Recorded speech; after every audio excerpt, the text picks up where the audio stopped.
This is my prize hugel bed, containing 11 logs covered with wood chips, branches, soil, and compost. It's supported garden life and has become a wonderful addition to the yard.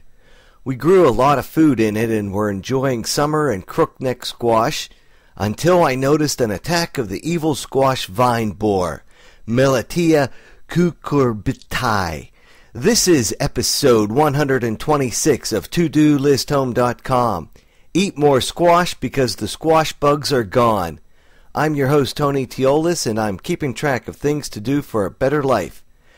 The female squash bug lay their eggs at the base of leaf stalks, and the caterpillars develop and feed inside the stalk, eventually killing the leaf. Soon they migrate to the main stem, and with enough feeding damage to the stem, the entire plant may die. On July 14, I had 5 squash plants growing in the gardens, but the evil squash vine borer killed 2 of them. The damage in my efforts to save the remaining plants was recorded in episode 111. This is what the villain looks like as it grows and eats its way through the stem of the plant. It's a nasty pest, but I caught it from doing too much damage to the remaining 3 plants. There were beautiful squash growing on them, and I wasn't going to let them die without a fight. With a mixture of humus and manure, topsoil, peat moss, and compost, I recovered the stems of the 3 good plants, and I want to show you how many more squash were harvested. This plant alone has produced a total of 15 squash, most of which were harvested after I covered the plants again.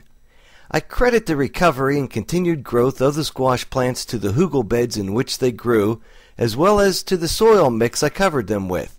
After covering the stems with the soil mix, I made a pillow of soil for the bottom of the stems and the growing squash. I then watered the plants with some fish emulsion to fertilize the soil and observed the results. It is now September 22nd, and I am still growing and harvesting squash. There are still flowers growing on the last remaining and largest of the squash plants.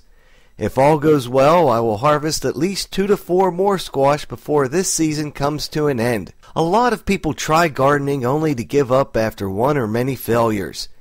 The fact that some plants succumb to forces of nature is something to accept and learn from, not to accept as failure. Nature is the greatest teacher, and if we pay attention to how nature protects itself, we can apply similar actions to our own, and not just in the garden. A garden is life, and when it is threatened, take a step back and look around for the examples that nature provides on how to protect itself.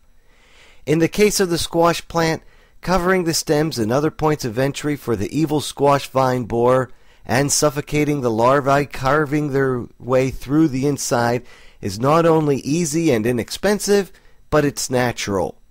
It's like covering a cut with Vaseline and a Band-Aid for faster healing. Avoid chemicals and combat pests with their natural enemies.